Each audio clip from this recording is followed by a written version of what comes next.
Hey everyone, it's Beth here. I am going to jump on here and recap my second week with this program that I'm doing.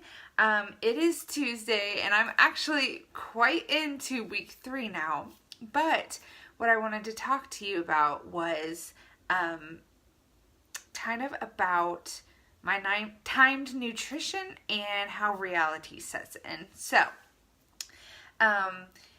I had a friend come into town Thursday night. So I knew this, it was planned.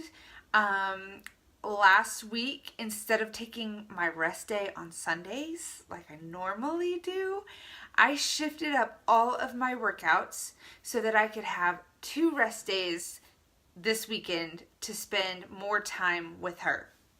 And that's totally doable because I have a workout calendar. It tells me exactly what workout I need to be doing and when to do it. And I can kind of finagle it any way that I need within reason. And so that's what I did. I took the calendar and I made it work to my week. And so I ended up taking a rest day on Friday and on Sunday. And I learned in week 2 why rest days are necessary. Because I hit Wednesday, I think it was Wednesday, and I just kind of hit a wall in my workout. And I was like, oh my gosh, my body is so tired, it just needs a break. And I could not wait until Friday that I could take a rest day. So, that's just kind of what happened with my workouts, and I finished all of them. I got my 2 rest days in and made it happen. So let's talk a little bit about this nutrition plan. I had confessed that I had never done a nutrition plan that comes with our workouts 100% all the way through. And it gets to be about that 3rd week and I'm like, peace out, see you later. And normally that's because I have been focusing on my physical results. And if I didn't see the scale moved, why would I want to keep doing it, you know?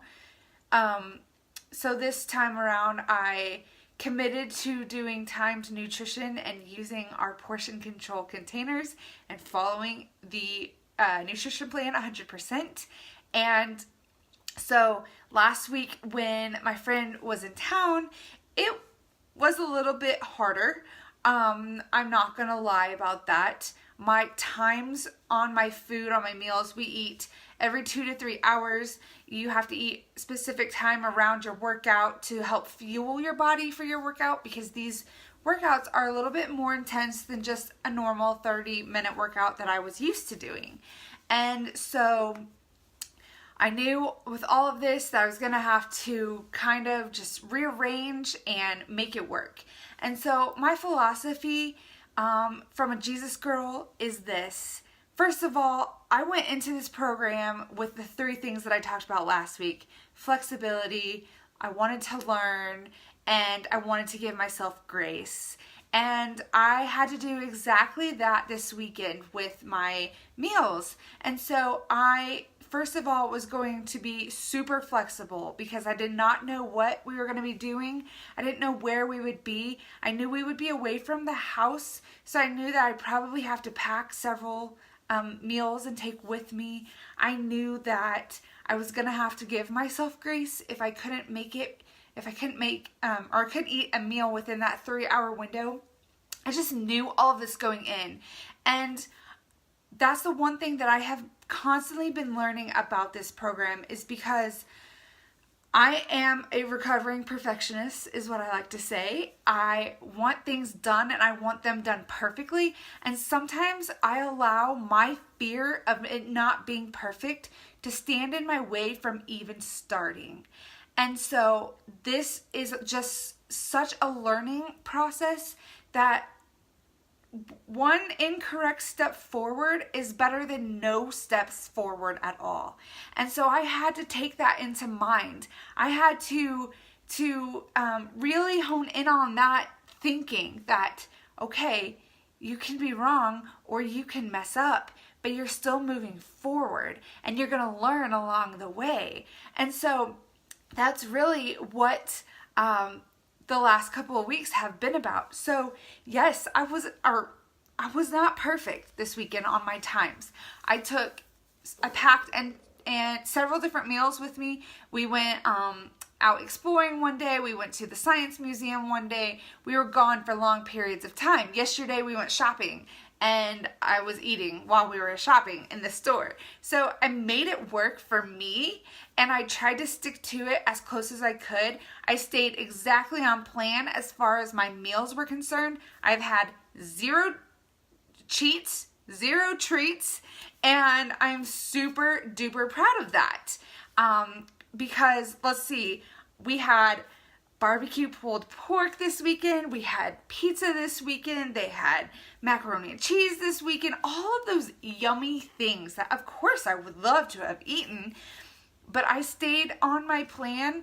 I ate the foods that I was supposed to eat so that I could fuel my body, so that I could perform optimally, and I'm super proud of that. So even though it wasn't perfect as far as my times when I was eating, I stayed on my plan. And that is a huge win for me. Huge win. I didn't give in to anything. And I can have grace cover where I messed up with my times or I didn't eat as soon as I should have. And that was a huge win for me. I have been, let's see, today is day 16. So 15 days without a binge session. That's one of the biggest NSVs, non-scale victories, that I have had. And I'm super proud of that. Another thing that I am excited about is from my past. I've done several Whole30s and have learned about how food interacts with our digestion and all sorts of stuff. And I knew which foods that my body didn't like the most, so I've stayed away from them. But I've added a couple of them in just to see how I react. And I was kind of scared about that. But I feel good. I actually feel super good. Excuse me. I feel, physically I feel good. I haven't had a stomach ache. I haven't felt super bloated other than maybe the first day as I adjusted to this new plan. So I'm excited that I have been able to keep some of those foods in my diet and not have to eliminate a lot of different things. And so that is super exciting. The one thing I wanted to kind of show you, and I hope you can see it, is my meal plan.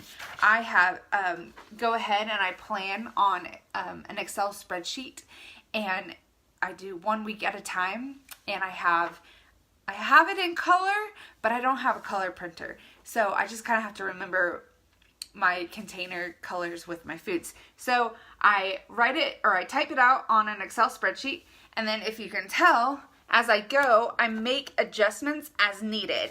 And that just allows me to look back on the week and see, okay, I have this going on this specific day. I probably need to adjust my meal times this way. And so that allows me to plan for the next week. And it allows me to be flexible with my eating. And I don't have to have my food all eaten within a certain window. And so that just gives me some notes on how my life is going, and that's what I encourage other people to do as well, is to write themselves notes and edit as needed.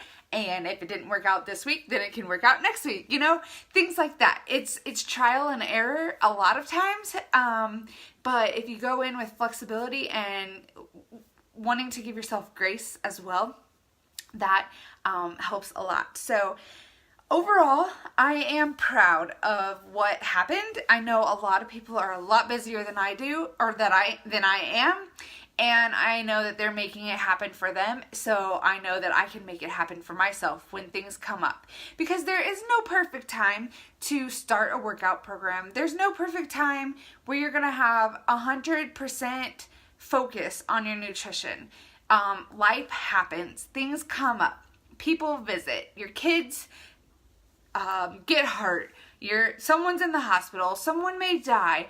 Like, life happens, and we have to make our meal plans fit around our life. And so that's kind of how I made it fit around my life today. I just had to be prepared, and I wasn't going to give myself excuses. I wasn't going to allow those excuses to where, oh, well, it just didn't happen. I wasn't home at that time, so I guess I'm going to have pizza for supper tonight.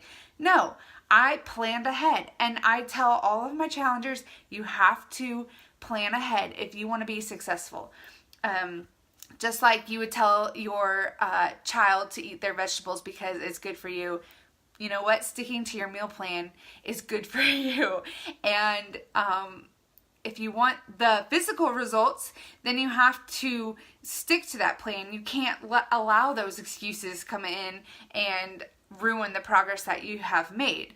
And for me this time, it's more than the physical results. It's about the inner transformation, the food addiction, releasing those things, putting God first in my life. And when I am tempted to have something that's not on my plan, or I have a craving that is from, an emotional craving rather than I'm really hungry craving, then I can go to God and ask Him to help me make good choices in that moment. And yes, I have eaten out on this meal plan, and it has been super easy. We just go to a restaurant that has a wide variety of things, and I can match things to my containers. And as you learn the meal plan, it gets easier and easier. I always double check to make sure I know what containers go with what meal, so I know exactly what to order. And so I felt comfortable going out to eat. We ate at IHOP yesterday after church, and so I had eggs and vegetables in my eggs and made it work. I had some fruit. So it did happen, and I was able to enjoy my friend, and I was able to enjoy my husband, and it was awesome. So it is a freeing feeling when you don't feel like you're a slave to food, and you can enjoy the time you have with the people in your life right now. So that's just a little recap on my week 2. I will hop back on here next week so I can recap week 3. I cannot believe we're already into week 3.